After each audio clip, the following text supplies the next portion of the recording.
What's up, everybody? Welcome to the Old Soul Club podcast. I'm your main man, Larry Braggs. I'm here with my partner in crime, the one and only Pope of Soul, Mr. Bill Redman. What's up, Pope? Back from the sick bed and feeling all kinds of fine. Oh, man. And I want to say to everybody out there, thank you so much for your prayers and your good vibes. And I had a lot of retrospection, and I decided on a new philosophy. And you guys can commit this to memory. Vivere et mori. Oh, no, okay. What's that, brother? That means live and let die. Vivere et mori. Et mori. Now, all right. But brother, sure, look here. Go ahead. It's not just a great James Bond movie, but I'm sure y'all know what I'm talking about, right? We're not going to talk about them crickets, brother. That ain't going down. No, we're not going to talk about them because I decided to live and let die. We're living here in peace and harmony, and every once in a while, I'll find one like this. Oh, cool, man. And I'll give it a decent sending off, either burial at sea or put it back outside so that it could roam around the Vatican grounds, in peace and harmony. That's us. Okay. Hey, man, we've been praying for you, man. I'm glad to see you back, man. I couldn't do the show last week without you, man. I tried, man, but, I had to get the prayer warriors on the road, on the phone. I had to get the people with the rosary beads and had them, like, rubbing the beads. I had to get all kinds of people, man. While you were in the bed, in the Vatican, and you had, like, your Cardinese who are, Susatorian, and your other Cardinese, Victorianian, rubbing your feet and feeding you liquor and soup and all this kind of good stuff. I was working, man. I had to get us a new guest for this week because you were laid up in the Vatican getting your feet rubbed and getting fed soup. But, that's cool. It's cool. I mean, you the Pope. You get to do that. You the Pope of Souls. No problem, man. But today, my brother, the show brought to you by Larry Bragg's Coffee, that smooth, soulful roast, and also Blue Boy Music. When you absolutely, positively got to have your show done the right way, it's Blue Boy Music. I love it. I love it. I love it. Hey, man, we got a special guest. I got a special guest just for you, man. I had to get my own little vibe in there, man, because, we've been having these guitar players and keyboard players on here, man. Yeah. But I had to go get a singer. And not just any singer. I got one of the greatest singers, man. So I want you to bring him on. This is the one and only Mr. Tony Lindsay from the Santana band. He's just a legend of his own from the Bay Area. He's been doing his work forever. So just bring on Mr. Tony Lindsay. What's up, my good brother? What's happening? Hey, man. There we go. I'm trying to get that sun thing out of here. Trying to get that good angle, huh? You know what I'm saying? Hey, man, you look good, bro. Lighting. You look good. Yeah. You look good. Hey, man, I told him I had to bring on a legend today because we had been having on these keyboard players and these guitar players. I said, I need a singer, another great singer. And I said, I'm going to get Tony Lindsay, the great Tony Lindsay from the Bay Area. Many years with Santana, but he's more than just that.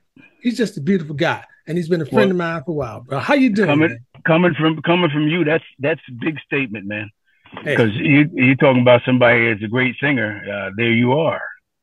Oh, and it's a pleasure. It's a pleasure. I'm serious. This ain't the first time that either one of us has said this to each other. So, you know how bad you are. Hey, man, I appreciate that coming from you, man. That's awesome. That's awesome, man. I was pissed off when you left the Bay Area because putting together the group that we got, the Soul Soldiers. Matter of fact, we're going to be doing a gig tomorrow night, and you was definitely going to be one of the ones on the list to do that with us. Hell yeah! Now, who's in the Soul Soldiers now, man? Is yourself? Me and Fred Ross and Janice Maxie Reed are the three lead singers. Woo! Janice Maxie Reed, who's another beautiful keyboardist and vocalist in the Bay Area, and also Fred Ross in there. So we tried to get Fred on the show, but his schedule didn't allow him to be on today. So he ain't doing nothing. Hey, Tony, this is my partner in crime, the Pope of Soul, Mr. Phil Redmond up there, man. And the Pope of Soul. The Pope just doesn't know your just your background, man, your discography, your bio, what you've done. Hey, man, listen, Pope. This guy actually he was influential of giving me my first gig in the Bay Area. He was touring with Santana, and they needed a sub. Are you kidding? Yeah, they needed a sub. Is that how that happened? That's how it happened, man. You was on tour. I had just got to the Bay doing my thing, and I found out you needed a sub at Harry Denton Starlight Room. Yeah. I was your sub for Harry Denton Starlight Room, man. That's how I got. I never freaking knew that. That's how I got in. That's how I got in the Starlight Room, man. Nobody told me any of that. Because Fred Ross didn't tell you. Fred Ross never told you. See, that's why we don't have him on the show. That's why we don't like him. And that's why he ain't on the show. You know what I'm saying? And see, we could talk about him like a dog if we want. He won't even know. He won't know. Tony, man, I mean, you've been doing it for so long, man. I mean, you just had a beautiful career, man. You know, the stuff you did with Santana, the things you do in your own solo career. Now your solo career is like just, man, it's starting to blow up, man. It's getting crazy, man. My single True Love, which is off of my new album, Soul Soldier. So now True Love is going to be the 4th #1 single that I've had off of this record so far. Wow. And I'm in #2 right now behind Shaka Khan. Wow. And either this coming week or the week after that, I'll be at #1. Phil, he already said it. He put it out there. He going to #1 after this week. Oh yeah. Oh yeah, it's going. It's one of those. This tune, the other tunes that I had, they kind of moved a little bit faster up the chart. Yeah. But this one had a steady, slow climb, man. It just kept on going up and up and up, and now it's at #2, right behind Shaka. Oh, that's great, man. That's wonderful, bro. What kind of company is that to be in? It's like, geez. I was gonna say, I love the way you giants in the industry giants are just like us people too. First of all, this one over here refers to your storied career by being the lead singer for the Santana band. Like y'all a cover band, you know, the Santana band, you know. As long as I've been on this earth, it's been Santana. That's also, true. But even with him, with Tower of Power, man, it's like, you know, they wasn't but a. We ain't talking about him yet. And you, Mr. Lindsay, gonna refer to your tune as beating up on Shaka Khan. Look, I'm gonna need y'all to not be so human now. They're just making me feel all kinds of warm feelings inside. You know, stars are like us. I go around telling everybody stars are like us too. But you know what? I don't consider myself a star, man. You know, I just love what I do. And I'm really grateful and thankful that, you know, doing that Santana gig, it has it's opened a way for me to really get my own stuff out there. You know, people are always asking me, you know, would you go back to Santana if he asked you? I said, you know what, we'd have a conversation about it. I ain't gonna say no. Right. Yeah. But we're gonna have to do things a little bit different now. You see? Because I done made some ways for myself that I don't think I want to turn around and go back at this point. Absolutely. But that has happened before where you left and then came back or invited back, right? Yes. Yeah. So that's always kind of cool. Yeah, my count is he's left Santana and came back 475 times. And you know who got me beat? Alex Lidgerwood got me beat on that one. Yeah, I looked at his. He's 623. Yeah, he's up there. Me and him laugh about that all the time, man. Hey, man, let me ask you a question, man. First of all, where are you originally from? Because you're not originally from the Bay Area. No, I know this. Kingston. I know it's from Kingston, New York. Oh, you know it. There Kingston, you go. New York. Kingston, New York, right by Woodstock. Oh, wow. And when did you come to the Bay, man? When did you finally get to the Bay? April 1st, 1980 was my first full day in California. Wow. And never looked back since then. Never looked back. Right. You know, my mom, I remember my mother, man, she was like, oh my God, you moving all the way out there? I said, you know what? If I do my absolute worst and have to live on the street, at least I'll be warm. There you go. At least you be warm.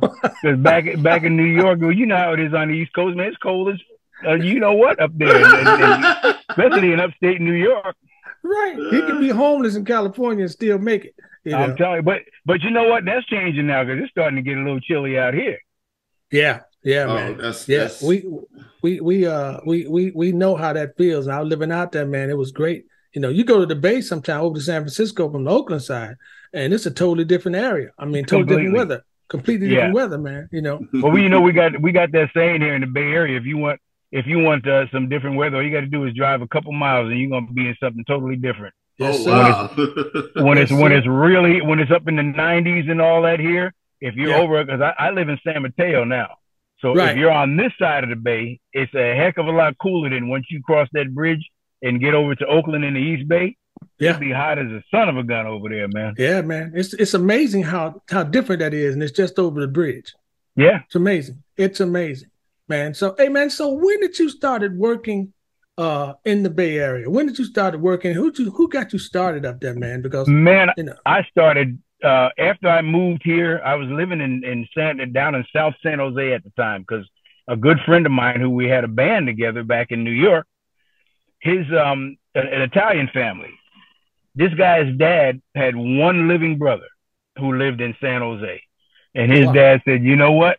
I don't know how much longer I'm going to be here. He says, but I want to spend the rest of my years next to my brother. So they picked up the whole family and they moved to South San Jose.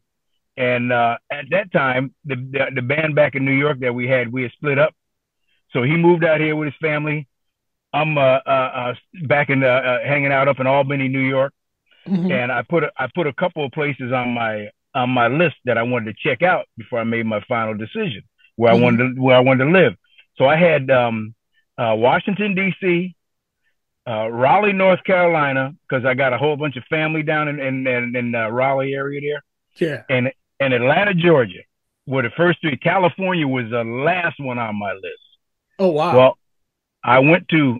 I was going to spend 2 weeks in each place just to check it out. I went to Raleigh, North Carolina first because my brother and them are there and uncles and all of them. And at the time, my brother, when they lived down there, they were working for IBM. So they moved out into this part of outside of Raleigh called Research Triangle. And that's where they built their house. They were still developing the area. Yeah. So I go there, put my stuff down. I'm like, oh, wow, there ain't much out here. So I asked my brother, I said, hey, man, is there a little shopping center or a store or something I can walk to? He said, yeah, they're building a new development about a mile and a half down the road there. He said, just keep straight down, you'll run into it.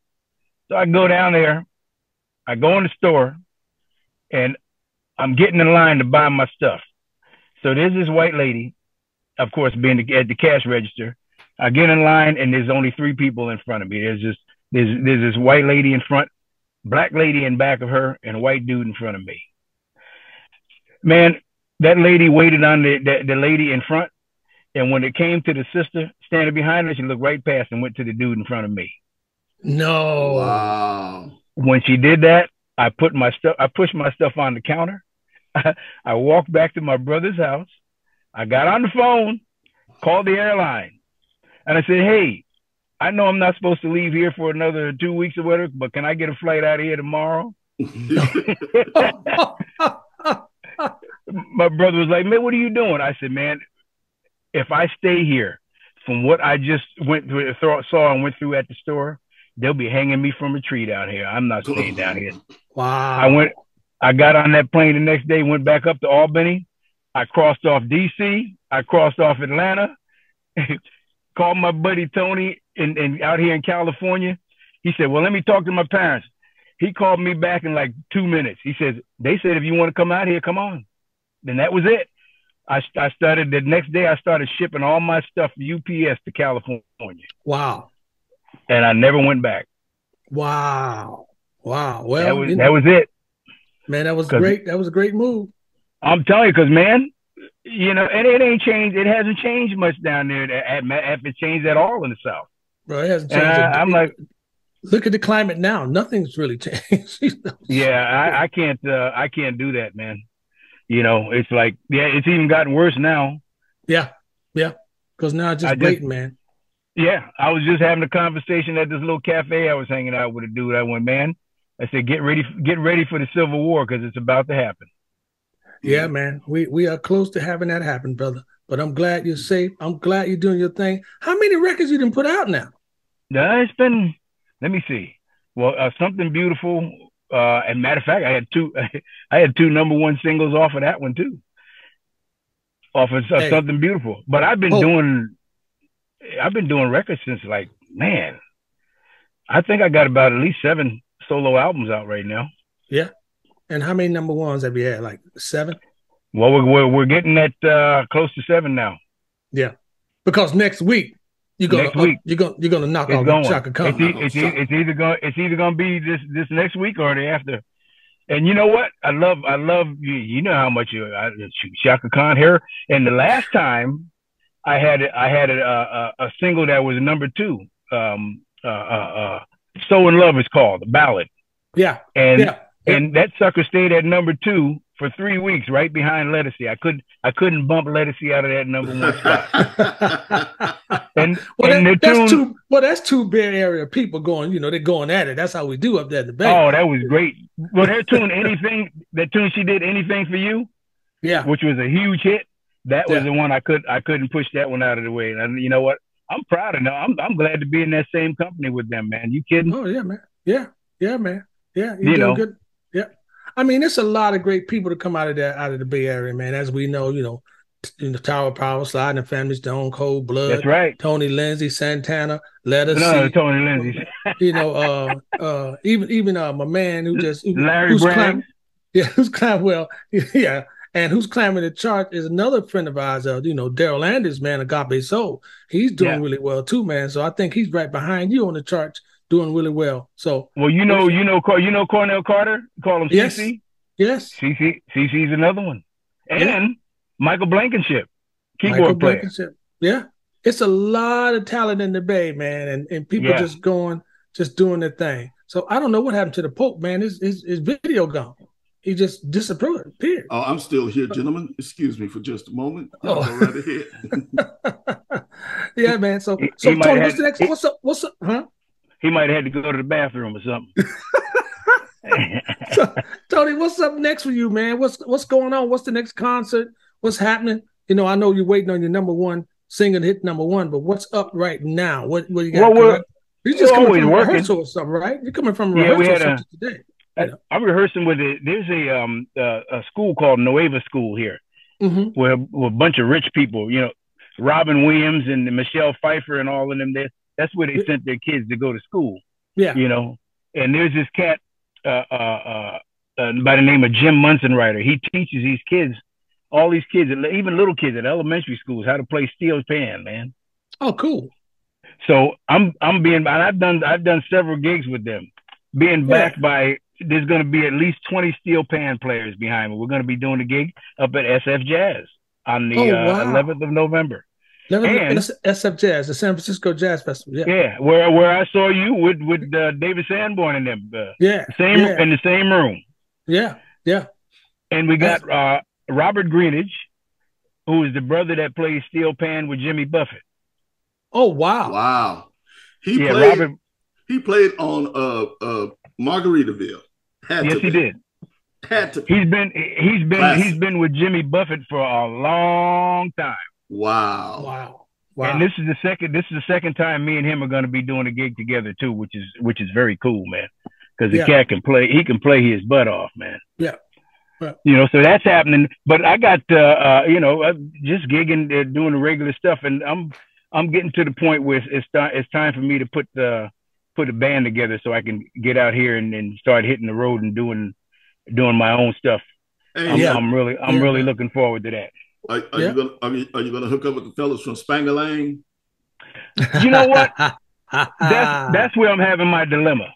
Yeah. Because I don't know if I want to use cats here from the Bay Area, or because Randy Amata is my producer. Me and him. Oh, Randy! I love that dude. Yeah, he's produced stuff for me too, man. He's a great guy down in Southern California. Exactly. So I don't know if I want to use the cats that he plays with all the time, because there's some bad dudes down there, Sound man. like somebody else I know. Yeah. Or well, put the band together up here. You know, as they say, man, you always have to get the cats for the job at the time. That's right. Sometimes you just can't get friends, and that's one of the things I try to tell people, hey, you can't just get your friends because they play and you play with them. You need the right guys for the right job at the time. Exactly. Yeah. So I think you said it doesn't hurt anybody's feelings. It's just that, hey, I need this guy for this job. It. So that's it. Yeah. So man, we're proud of you, man. So yeah, it's wonderful what you're doing for giving the music back to the people, as I like to say. Yeah. But speaking of collaborations, one of the ones I'm most interested in, you did a duet with Angela Bofield. Yes, he did. Of my life. So first of all, let me just tell you, Tony, this man loves Angela Bofield to the point that he was going to leave his entire family of 24 kids and 24 kids and 2 wives to just go see an Angela Bofield concert. That's how much he loves Angela Bofield. Wow. And shit, now, I haven't seen or talked to Angela, and is she still? Hopefully she's still alive. Oh, she's still with us. Mm-hmm. She has her health challenges, and but she seems to be doing quite well. Yeah, because she was here in Northern California. I think she might still be here in that case. Mm-hmm. Yeah. It was with some Angela. It was some sort of Philharmonic show, right? A show with the Philharmonic Orchestra. Yeah, it was. Narda Michael Walden, of course, put that together. Yeah, who's another great Bay Area producer who's produced for everybody like Aretha Franklin, The Temptations. He's done it all. So all the stuff. Yeah, he's done it all. Whitney Houston, Mariah Carey. Mariah, yes, man. He's done all the great. Done a ton of stuff, man. Yeah, he used to come sit in a while. Every now and then you see him pop up at a show, and he comes sit in on drums and do his thing. And, just a great guy, man. Just a great guy all around Bay Area cat. And he really digs you. He said, he's quoted as saying, we know Stevie Wonder, Ray Charles, Donny Hathaway. Mm-hmm. He said that Tony Lindsay deserves to be named amongst that group. Wow. You know what? I mean, that's big. You know, I'm going to tell you, he was doing a session at his place one time, and he had me come in. They were doing back. I forgot what the heck the tune was, but it was for Smokey Robinson. And Smokey was there at the studio, and Narda was saying this kind of stuff. And I'm looking at him like, man, do you realize the kind of singers that Smokey Robinson been hanging around and producing? I'm like, you got to be kidding me, man. No, man. Truthfully though, man, when I first heard you, and people used to always, when I got to the Bay, they used to say 3 names. It was like, Fred Ross, Tony Lindsay, and Derek Hughes. Ooh.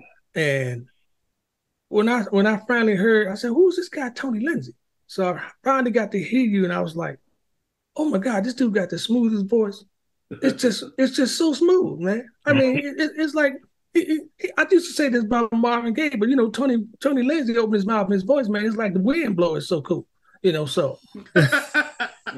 Yeah, see, coming from a cat like I'm gonna tell you, man, I love it. There's so many haters out here when it come to a lot of singers. A lot of cats get intimidated with stuff. I ain't never been like that. I love being around great singers because I'm trying to listen to see what the heck I can steal from you guys.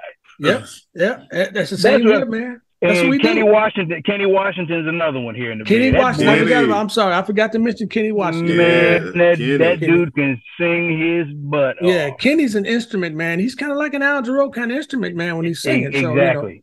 I don't know why he hasn't really got his just due. I don't know what it is. Because he's not one of those guys that are one of those get out and get the thing. Kenny kind of sits back and let people do things for him, and somebody calls him, he'll go ahead and do a gig. But he's not like us. He's not going to get out there and hustle for it. Yeah, I didn't never think he was like one of those hustle guys, because we're hustling, man. We don't mind getting out there and hustling the gigs, and we just love to perform. First of all, yeah, So see, I like getting out of the house too. So right. So I'm definitely gonna be hustling. I'm hustling all the goddamn time. Yeah.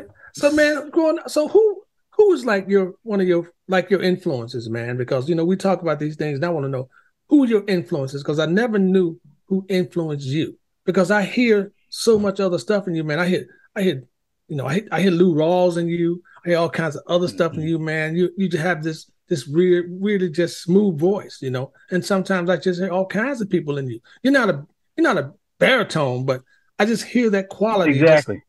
That smooth quality. Well, it's like you said, with Lou Rawls, Donny Hathaway is number one on my list, man. Yeah, I love that cat, and definitely Lou Rawls.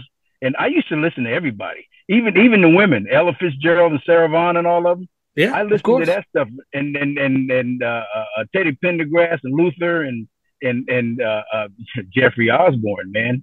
Right. I love that kind of that quality and that tone that a lot of them have, and I just tried to take pieces of all of that and develop my own style. Yeah, you have this deep, rich tone, man, and it's just really cool. And sometimes you hear Tony in concert, man. Tony changed the lyrics on purpose. Why does he do that? To see if you're listening. He changed the lyrics to see if people are listening. I've seen him do it, and I've stolen that little trick from him sometimes, because I was just doing that last night. See, he used to sing the song, just the two of us. Yeah. And and he would turn around and be like, just the three of us. Yeah. You, me, and a friend. Right. Did just the six of us. Who's that? Atlantic Star had a song, You, Me, and He. Yeah. I'm telling you. Tony would change the lyrics, man. It was hilarious, man. And you see people talking, and all of a sudden they go like, what? They're looking around going, did he just say that? Me and Jeff Tamalair did a gig together last night, and I'm gonna tell you, I was doing that same thing, and the women out there cracking up.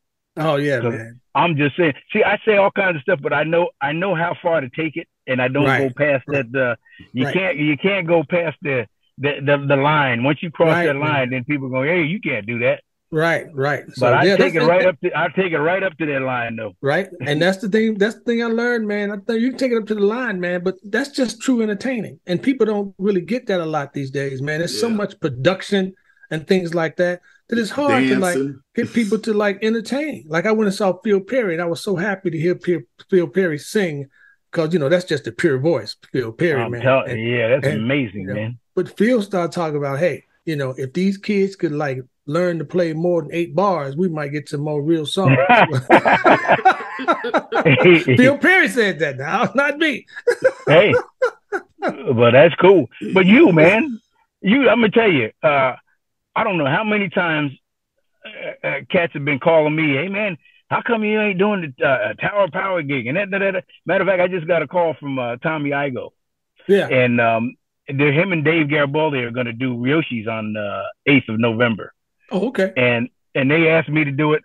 And I said, okay, Tom. I said, look, we've had this conversation before. I said, Dave is playing. I said, what kind of tunes you guys going to do? Well, Tower of Power. I said, you didn't hear what I told you in our last conversation. To do the Tower of Power stuff, you need a first tenor singer.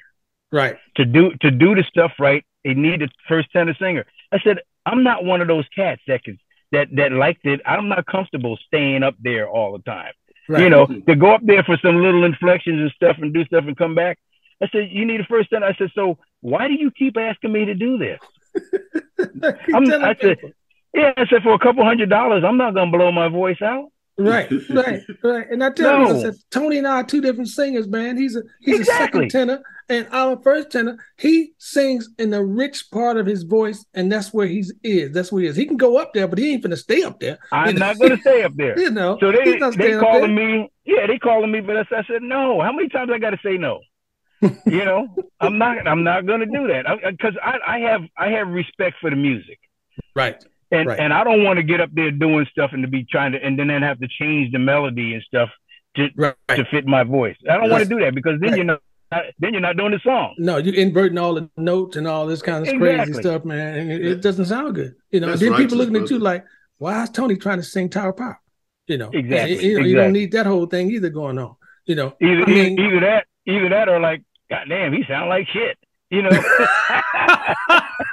and I don't need that at this point. I'm like, no. No, man. Ladies and gentlemen, if you just joined us, welcome to the Old Soul Club podcast. We are talking to the legendary Tony Lindsay. Am I a legend? Yes, yeah, you are. Yeah. Of Santana. Of Santana. I mean, you've done, how many years were you with Santana? Totally. 20 years? 25. 25 years? Yeah, 25 I mean, years. The longest that's legend. That's the legendary. That's legend status. Yeah. That's legend status. Wow. I mean, what singer's been there longer than you? None yet. And Andy might be getting close. Yeah. I mean, me and you and I mean, you with Santana, and I was been the longest singer that was ever with Tower of Power. How long were you with Tower? 14 years. Nobody's gone past 7. Shoot, most of them haven't gone past 2. Ladies and gentlemen, welcome to the Old Soul Club podcast. But we tell it like it is. We tell it like it is, and that's how it is, man. So plus, what's the next show? I mean, when is the next show? That was the next show on in November. Actually, gonna be tonight. It's tonight. You got a show tonight. I got a show tonight with me and Janice Maxie Reed and Mike O'Neill. We're doing a show tonight, and tomorrow we got the Soul Soldiers with Fred and Janice and all of them. And then what is the next one? Next week I got some more stuff, but I can't think of where the heck it's at. But I said before, though, that's when you know you got. That's when you know you got too much work. When you don't know where the gig's at. You know, that's when it's just too much work for you. You're like, I try not to get too far ahead of myself, because when I do that, I look at things like 2 days at a time. Because if I start getting too far out there, I'm going to show up to the wrong place. It's happened before. I show up and they go, "What the hell are you doing here?" Oh, wait a minute. I ain't supposed to be here tonight.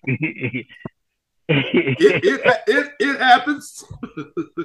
Heck yeah.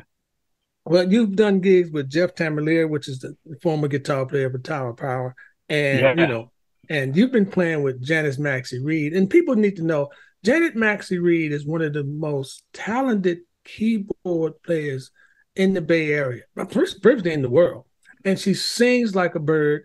And me and Tony and Fred been chasing her around for the last 30 years. You know,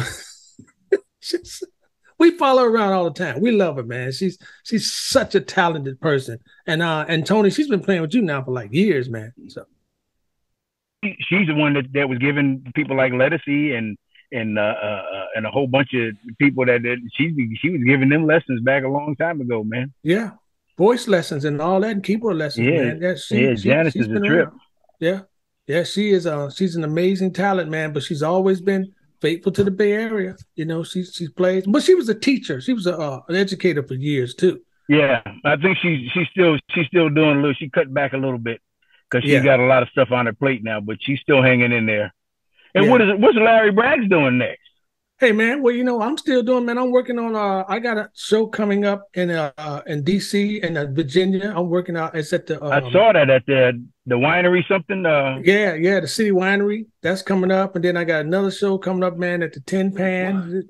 Shortly after that, then I'm going to Punta Cana Jazz Festival. I'm playing there, the Warren Hill show. And then I go on the Smooth Jazz Cruise for 2 weeks. So, man, I'm moving and shaking, man. And I got my foundation is making money for kids to go to college. So we're doing all of that, man, and just a lot going on. I just finished a recording for a young man up in Virginia, Mr. Lenny Harris and the NWO band. So they got a new record, and I just finished that, and he's helped me release some other stuff out in Europe. So I'm looking forward to like knocking Tony Lindsay off one of those tears that he's with them songs. You know? Go ahead, because I'm as soon as the chart, I already got 4 more songs waiting to put single out on it. So I'm throwing stuff out there. Look, man, that's what we gotta do. His sound dropped out, but it sounded like he said, as soon as I get through knocking out Shaka Khan, I got 4 more songs. That's what it sounded like, because the sound dropped out. Right. Hey, man. No, it's not knocking Shock out though. It's we can never do that. So no, things keep moving, and once somebody hits number one, then things always start to pull back a little bit. That's just the process of but man, just to be in that just being in that company with her and the Isley brothers and Stokely and Kim and all of that. See, I need to start doing a lot of these cruises and all these other type of gigs too. That I want to start doing that stuff. Yeah. Look, haven't you collaborated with enough people? I mean, you go from Tevin Campbell to Steve Winwood. Okay, I'm like no, because he has not collaborated with me yet, and that's the problem. Okay, then, well, we can do that. I'm waiting on him to take one of them songs, and so he can collaborate with me, so we can get our song together up at number one, and then we can shake our fist at Fred Walsh. You know what? That'd be interesting. It'd be interesting, man. You heard it first here at the Old Soul Club podcast, folks. Tony Lindsay and I are going to do a duet. We're going to do it. That's what we're going to do. We're going to do it. That sounds good. That sounds good to me. Sounds good to me too, brother. And I'm going that sounds real good. And I'm going to show up at the studio, and I'm going to be sweeping Narada Michael Walden's floors. There you go. That's a good job for you, Pope. Just to be. Hey, Tony, we know you got to get out of here, man. We ain't gonna hold you too much longer, man. We want to thank you so much. Your career has spanned, man, over at least 25 years, and you're still going, and you're starting to get just do, man. I'm so happy for you, my brother. You guys just brought me in when I came to the Bay, and it was never anything but just love from all you guys, you, Fred, Darlene, Coleman, and all those people, man, and all of that. And I'm gonna tell you right now, we weren't that happy when you left here, because like now we got one less singer around here, and when all of us have to go do some different things, we always throwing the gigs to each other. Right. Now that list is real short out here, man. Oh man, that's crazy. That's crazy, man. There's some younger cats coming up. Yeah. Different vibe though, man. They're different vibes. Yeah, exactly. And we need people that can do a variety of different things, because I do straight ahead jazz gigs, I do R&B gigs, I do rock gigs, I do all kinds of stuff. And there ain't enough cats around here that can mix it up like that. Right. And I tell people all the time, man, you cannot put yourself in the box as a musician or a singer, because you got to be ready for whatever gigs show up. You need to have at least 10 of those songs in your bag. You got to be ready to go. And people don't realize that, and they don't want to do that. They want to pigeonhole themselves in these little boxes. I want to do hip hop. I want to do neo soul, but that may not be what makes you money. Exactly. You can get to that, but sometimes you might just sing country, western, rock and roll, jazz, blues to get with you on the beat, so that people can see you in those particular arenas. Yeah, man. We've done it all. Hey, man. First of all, before we go, I want to say a big condolences, man, to our friend, that passed away. Brother. Oh, Rich Armstrong. Rich Armstrong, man. We missed him. An incredible trumpet player, incredible musician. I want to say condolences to him, to all the Bay Area, and we just wish his family peace and love, and just all that of that. That was definitely a big shock to all of us, man. Because Rich was one of those cats that I don't know what happened, but what I do know, that cat used to go surfing in the ocean and stuff every day. Yeah, and be out in the wilderness, rock, all kinds of crazy stuff, exercising. I ain't know anybody that was in better shape than him.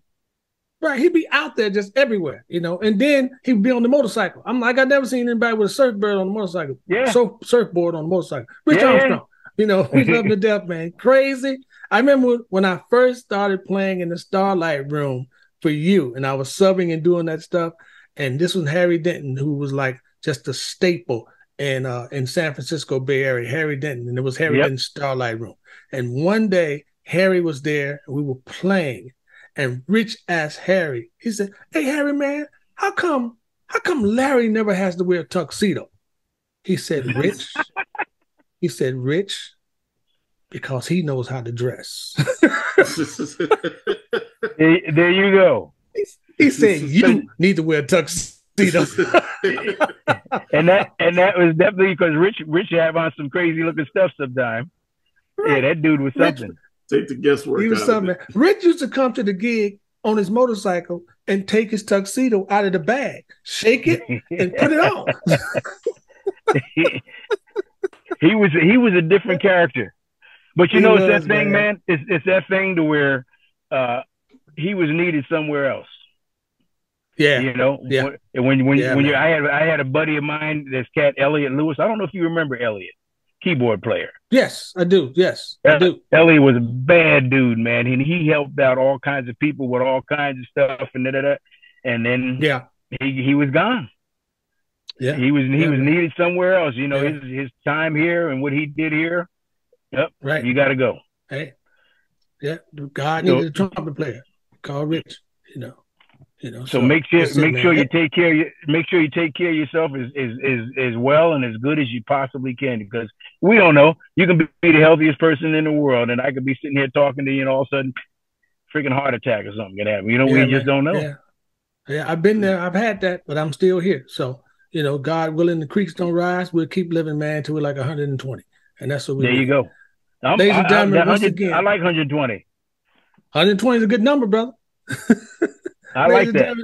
Please, thank you so much for speaking with us, Mr. Tony Lindsay, the legendary Tony Lindsay from Santana and from the Tony Lindsay, just Tony Lindsay Project, period. Just Tony Lindsay. Go check out his new single. What's the new single again, brother? True Love. True Love. Please. And it's off of my album, and the album is called Soul Soldier. Soul Soldier. Soul Soldier. And you definitely are that, brother. We are soul soldiers. All right. Thank you, man. If you go to Tony Lindsay, you go to TonyLindsay.com. He has a phenomenal website. There's a wealth of information. Read up and listen to the myth, the legend, the man, the baritone, the singer, and all around great story, Mr. Tony Lindsay. Hey, man. Thank you so much, Tony, for being there, brother. Fellas. Hey, go slap Fred for me, will you? We'll talk to you later, man. Drive safe. Be careful. I'll see him tomorrow, and I'm definitely slapping him upside his head. All right, man. Tony, peace out, man. Be good. We love you, brother. Bye-bye. Man, I gotta Tony give Lindsay, it to you, man. Huh? I gotta give it to you, man. You if you gonna bring on singers, they sure be interesting. Hey, man. Tony Lindsay's one of the best ever, bro. Man, he's one of the best ever, man. Yeah. Bro, I didn't know when I took his place, I didn't know who he was at the Starlight Room. Then I found out, oh man, that's the lead singer from Santana. Oh my God. Now I was nervous. I'm like, what am I do now? But man, they came in, man, when I moved there, man, they just brought me in with love, man. It was always right off the bat, man. They like, who's this cat Larry Braggs? They just brought me in, bam. And that was, man, I was in the family. It was so cool, man. That kind of answered a lingering question that I had. I don't know about everybody else, but as everyone knows here at the Old Soul Club podcast, we used to hang out together, play together, and make some noise and some trouble here in downtown Austin, Texas, on 6th Street. And then, you headed west. Yeah. And a lot of us were like, "Oh no, he'll be back. He'll be back." Next thing we know, LB singing for Tower Power, lead singer Tower Power. How did he get that gig? He was just hanging out in the Bay. Is that where he was at? Yeah, man. We were looking for you. We were looking for you in the daylight with a flashlight. Doing that gig for him is how I got introduced in the Tower Power gig. Well, that's what our whole business is about. And that's man. Doing that gig for him. That's what we try to, preach here, is that if you're creative and if you're a producer and if you're a singer and if whatever you are good at, be good at it. Yeah, man. And be keep good at it, and you'll eventually become great at it. And if not, hey, you still learn something. You still learn something. Still learn something, man. So, man, not really switching gears. Oh, we got to switch gears because we never did wish everybody a happy Halloween. I mean, that's right. I know it's happy Halloween to everybody. I hope you had a great Halloween, man. And, look here. There's so many goons and goblins running around my neighborhood, man. And I was afraid, because these day and times, you don't know if it's really a Halloween costume or somebody coming to get you.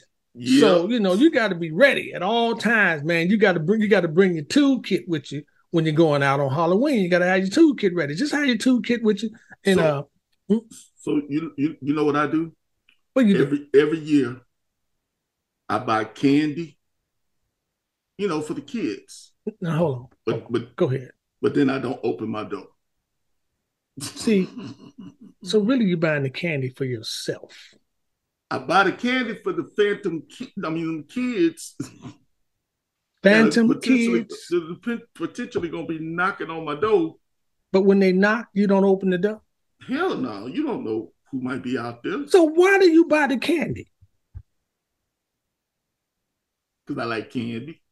See, that's that's the truth. See, you and Selton Cole. See, you buy the candy for Halloween. Selton Cole, the bass player, buys the candy the day after Halloween because it's all on sale. Now, you know what's really interesting? I think this might be the first day after sale, as he calls it, that he might have to miss, because I talked to him a couple of days ago. He's in Europe. He's in Europe. Yeah. So but you know what? He's probably got little minions running around. You know what? Buying candy for him. You sure right.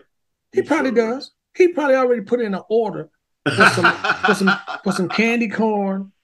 You know, because he don't like the regular candy. He like candy corn. Like candy corn and right. You know, Chico sticks. That's what you're like. You know, the Twistlers. The little chicks, Peeps. Yeah, like that, man. I mean, just the sugar-flavored, sugar-coated pieces of sugar. Hey, and if you really want to get on his good side, buy Selton a box of Junior Mints. Really? Junior Mints. Remember the Junior Mints? Yeah, I remember Junior Mints. That's his favorite candy. Junior Mints. His kryptonite. That's his kryptonite. Junior Mint. You can get Selton to jump off a building if you give him a Junior Mint. As far he will steal your grandmama's sewing kit if you give him some Junior Mints. Man, look, let me tell you. You know what else will do it for him? I can get him to steal my grandmama's car if I just offer him a case of Tahitian treat. Tahitian is it? It's like Selton. Is it Tahitian or Tahiti? Because Selton don't know the difference. Tahiti treat. Tahitian. There's an N at the end. For those of you who don't know, Tahitian treat is like the most sparkliest, bubbliest, reddest fruit punch soda. It's carbonated fruit punch. You're right. You're right. That's what it is. It's carbonated fruit punch. Mostly in the South, like in Memphis, because Selton from Memphis, Tennessee. He would go back to Memphis and get at least 2-3 cases and bring it back to Austin, Texas, because it's hard to find. Yes. Yes. But I'm telling you, man. Yeah. So happy Halloween to everybody, and you were going to shift gears. I live I live in a neighborhood where, you know, the kids, it's a business decision whether they want to come to my house and get candy or not. Okay, I'm listening. It's a business decision. It's a business decision whether they want to knock on my front door or not for candy, because they don't know what to expect from me. So they go like, shit, we knock on this door or not. It's a business decision. The candy's here, but you have to really like make that decision to come to my door and get candy. Well, what's the holdup? What's the challenge? Because I come out and threaten them.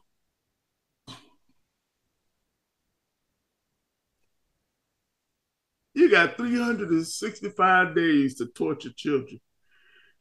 You got to leave the little kids alone on All Hallows Eve, man. Halloween's my day. Halloween's my day. You knock on my door, I ask you history questions for your candy. Now that I believe. I ask history questions, Phil. Trick or treat. Who is Harriet Tubman? Trick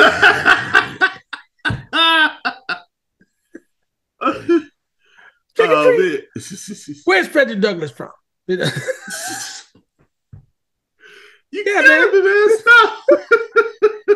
So it's a business decision. They know they got to have the answers to these questions. You know, I have great candy, Phil. I don't give out the little Snickers, Phil. I have the big candy bar. Oh, the whole bar. So, oh my. I got a big bar. But you got to answer these history questions that I give you, Phil, when you knock on my door. I see. Have you had much of a success rate? No. So you basically buy the candy for you too. No, I just here. Get out of here. Take the candy. You need to learn some history. You know. Oh, thank you, Mr. Bryan. No, you're welcome. Get out of here. Now tomorrow, you better come back with that answer. See, now you inspired me. Next year, I think I'm going to open the door finally, and I'm going to have a code word, and the code word going to be I'm going to open the door. Freedom Train. No, we're going to open the door and say, "Who's the great pumpkin?" See, Phil, because this year I was on my African American museum kick, right? So I was giving all kinds of stuff, I was asking all kinds of I was critical race theory. You know? He said, "Doggone it, we're gonna have critical race theory. If I gotta lay down on the railroad track, the tracks of the Underground Railroad myself." Right. Yeah, man. So I had a history question this year. I had a list. That's pretty good, man. Right. I had a list. I gave out pens and paper. Said, answer this question before I give you this candy. I could have answered the Harriet Tubman, but man, I don't know about the Frederick Douglass. That would have been a head scratcher for me. Hey, man. Hey, bro. Hey, I was giving out. Hey, bro. I had questions. Phil. Serious questions. Who was W.E. Du Bois? Man, just torturing the kids, man. How many peanuts did George Washington Macabre use before he figured out how to do these peanut oil? How many did he use? How many peanuts did he have to use? Where did he get these peanuts? See, that's the great thing about the Old Soul Club podcast. You hit them with the real history, and I hit them with the pop history. My questions would be like, how many licks does it take to get to the center of a Tootsie Roll Pop? See, Phil, they would leave you right there at the door because they're going like, what is wrong? This man, they'd be going, stranger danger and running from your doorway. Oh, my God. That's a candy-related question. Stranger danger. They'd be running, Phil. They'd be running. How many licks? You can't say that. You can't say that, Phil. The kids would be running. Mom, stranger danger. Ask me how many licks. What? Yeah, see. Okay. Yeah. I feel you. Okay. You can't ask that, Phil. These kids, Phil, they're too soft. You can't ask those kind of questions. What's wrong with you? This is not 1975. You can't ask those questions, these kind of kids. No. Man. No. Okay. Okay. No. Now, you can ask that question to Herschel Walker.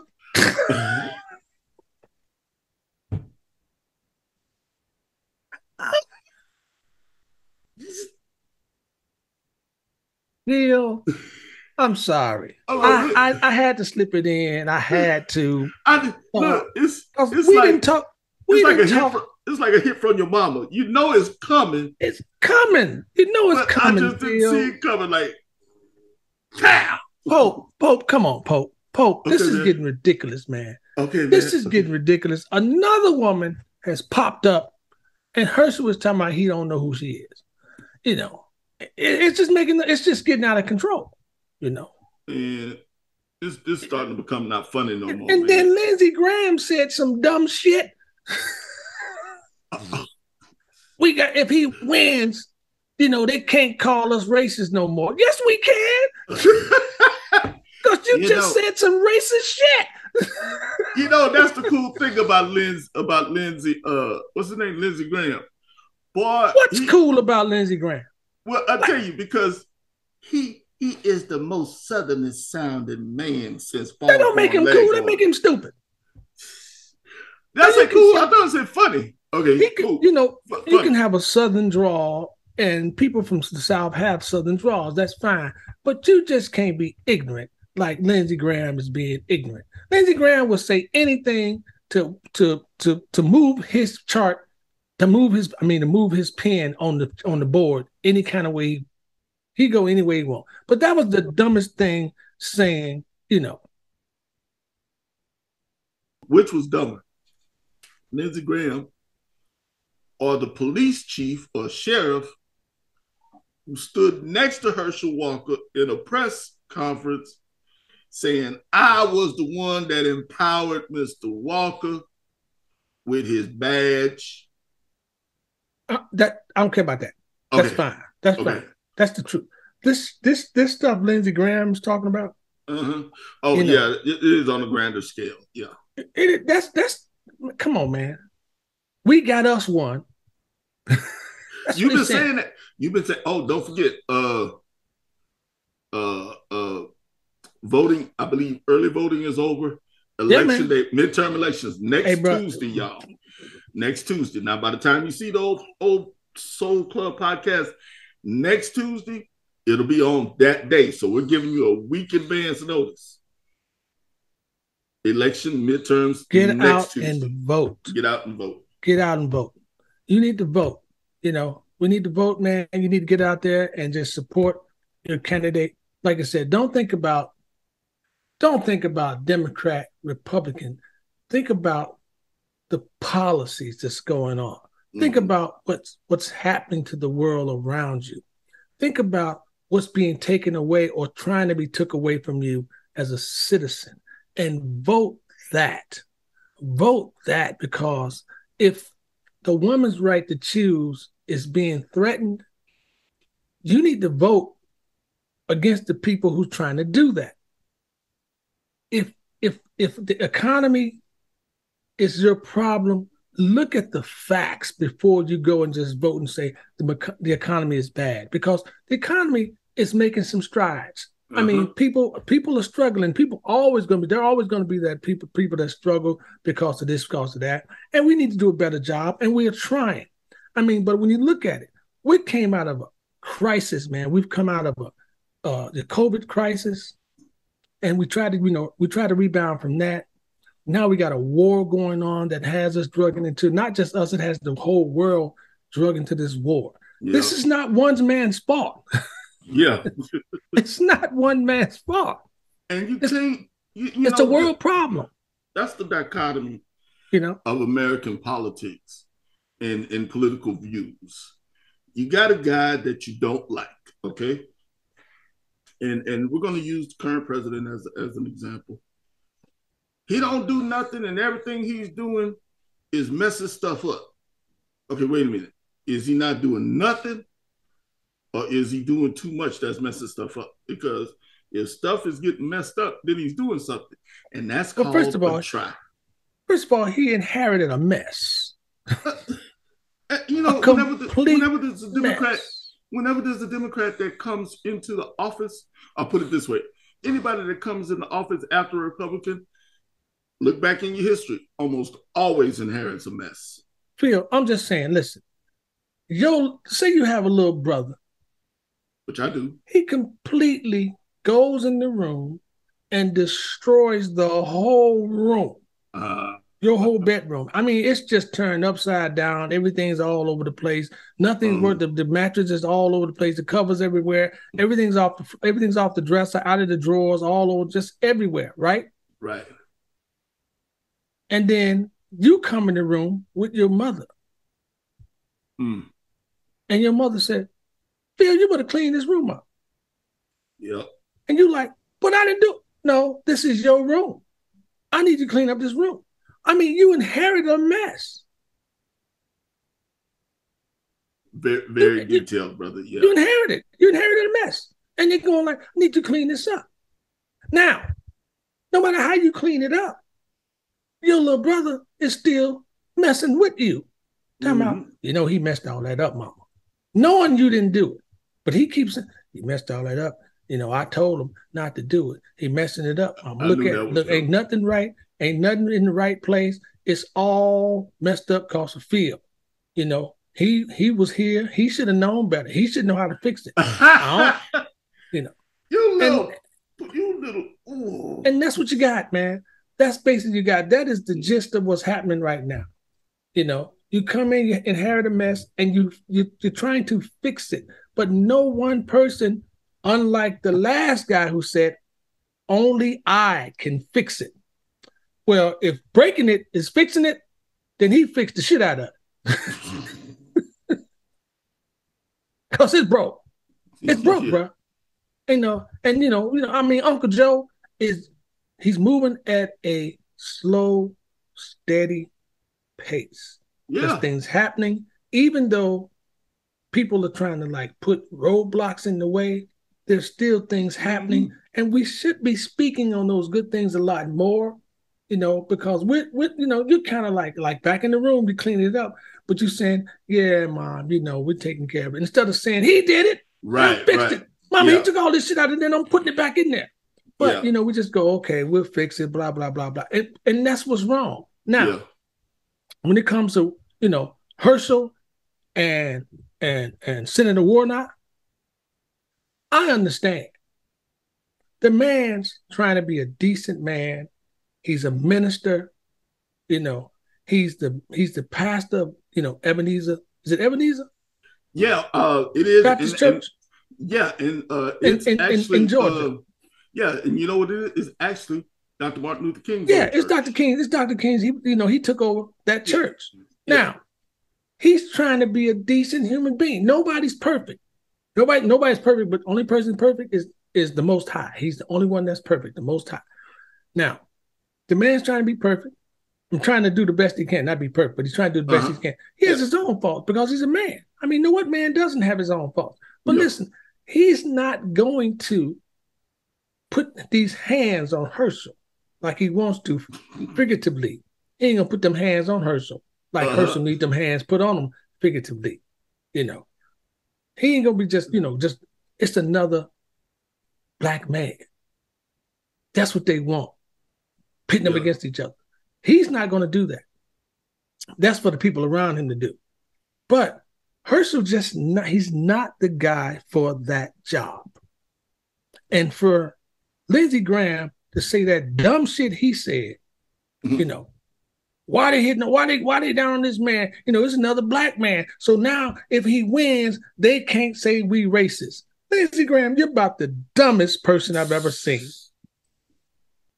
I don't care what school you graduated from.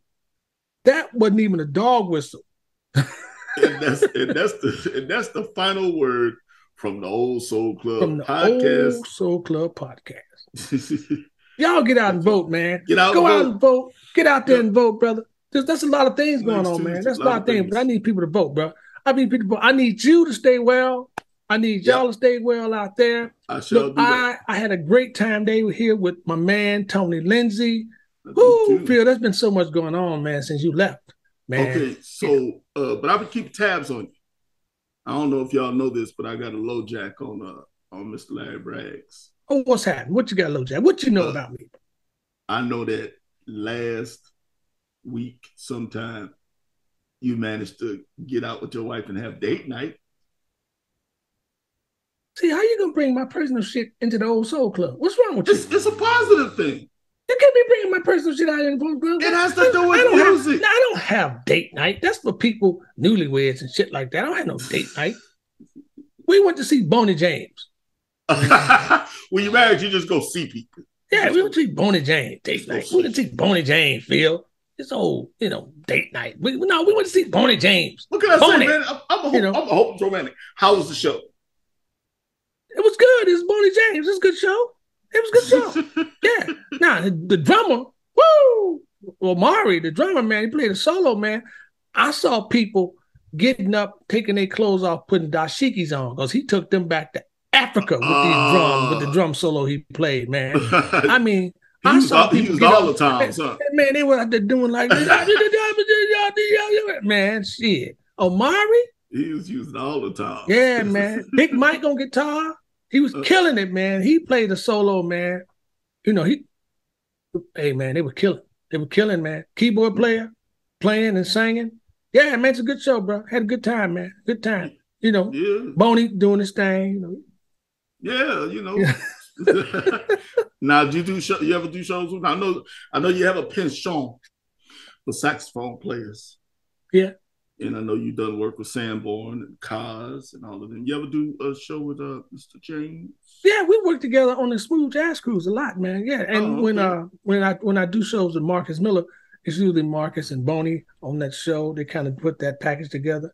and I've been on that show with him. Yeah, because I called him, man. He was like, "Hey, Larry, he's Buddy James is great. He's a really, really nice guy, man, sweet guy, And I took some friends with me to the show, to meet him after the show, and he didn't have his hat on, right? And so they went, man, we've never seen him without his hat on. Look at all the hair, because Boney got he got that head of hair, man. That a person can be jealous of when you ain't got none. Jealous, But great guy, man. He was really, hospitable to them, man. Took some pictures with them, hung out, said just was gracious host, man, and I thank him for that. So we're on to the next episode, bro. On to the next episode. Yeah. Remember me talking to you about my Uncle Tommy? Not from Martin. Uncle Tommy, the innovator. Yeah. Yes. The self-starting car long before it was. Mm-hmm. Well, I remember one time going over to Uncle Tommy's house, and this was long before karaoke tracks were even invented. Yeah. And he had built a machine that it would play the song, and then he'd do something, and the vocals would disappear from the song. Now, they didn't disappear completely. I guess it's I know now that it's an EQ thing that you do, and it puts the vocals out of phase so that they have the appearance of being gone. Right. Man, I don't know if you know, but for a while now, they've been working on AI software to do that. And the DJ equipment company called Serato. Are you familiar with them? No, but now I am now. Mostly all DJs. We include y'all amongst us, brothers. Most all DJs use Serato software. How they spin the MP3s on the laptop, don't even have to have any platters. I'm showing my age. Any vinyl is what I meant to say. Right. And so, man.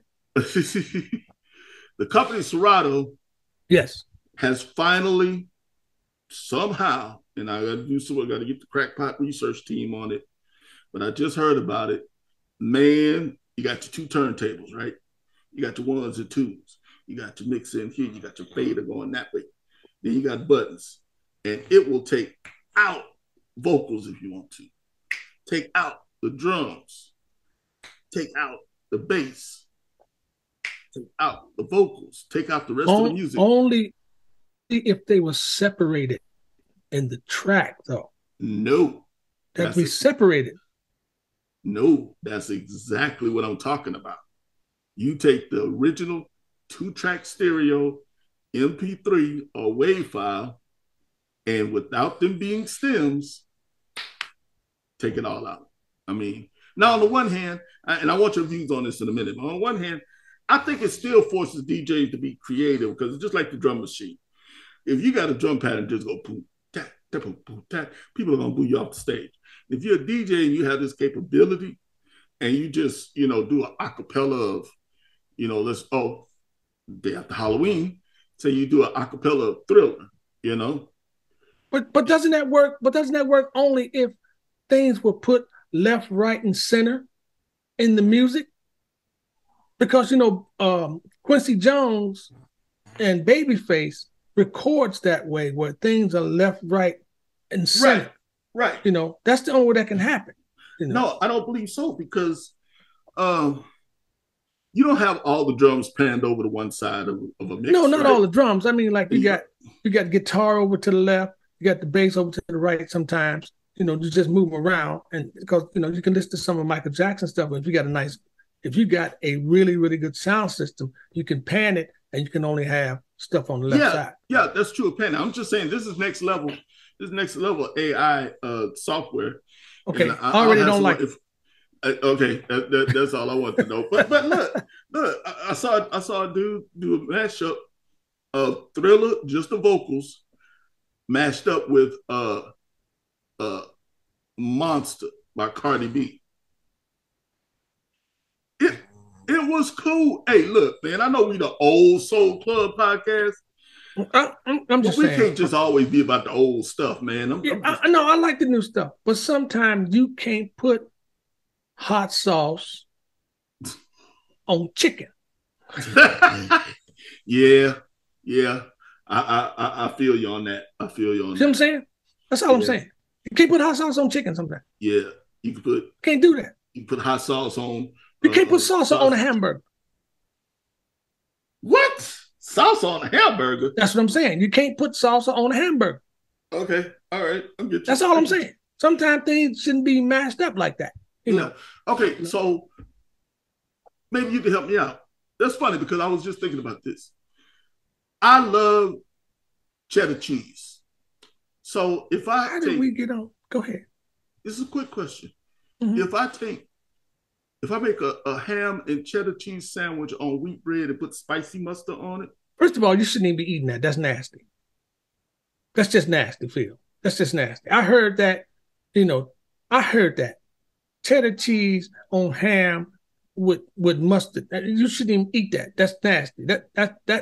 That's a heart attack waiting to happen in about a few minutes. That might well be a piece of dynamite you just ate.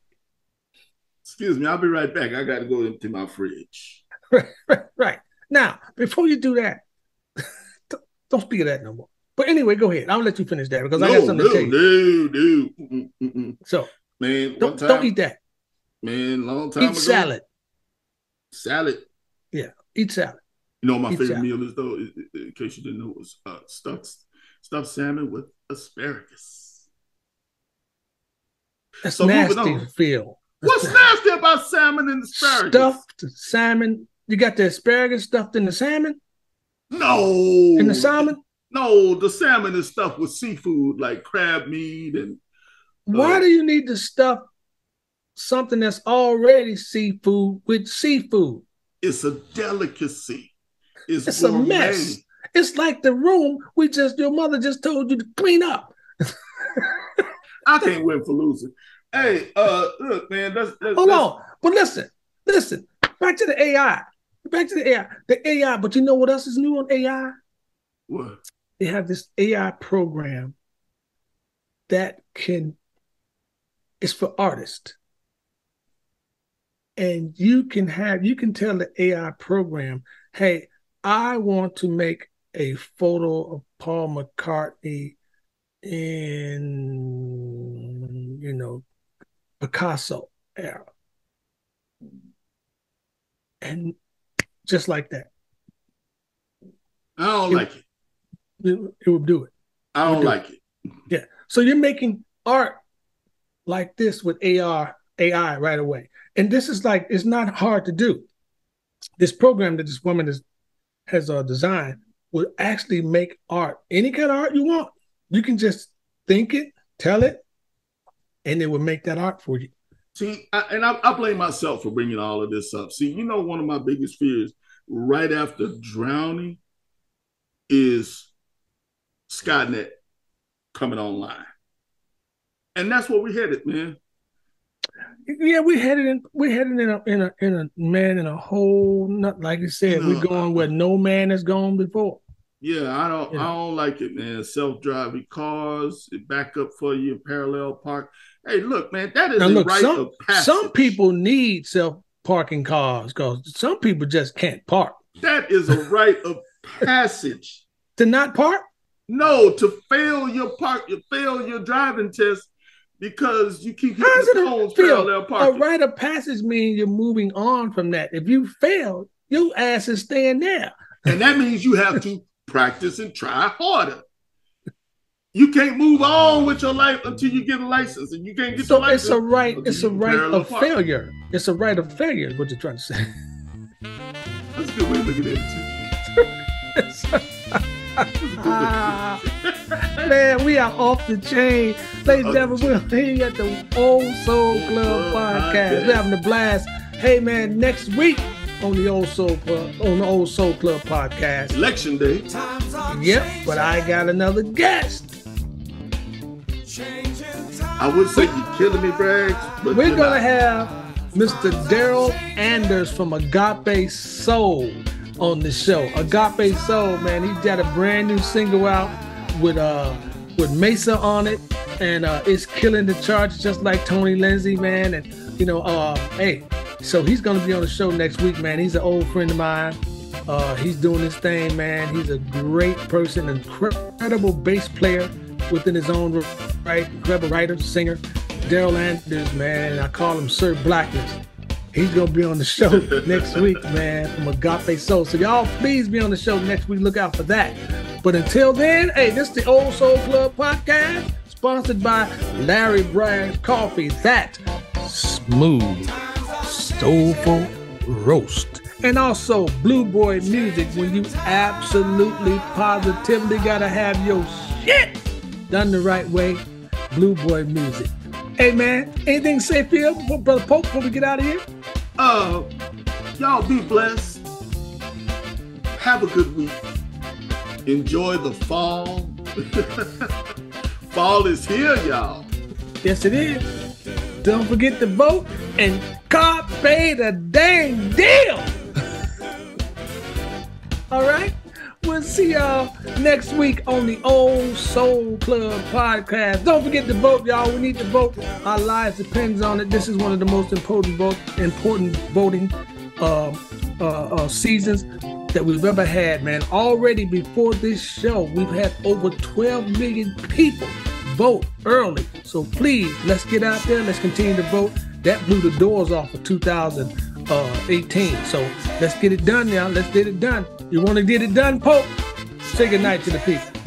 Good night, y'all, people. And I'm going to put up the headcount.org website where you can find out, A, if you're registered, and 2, how to register.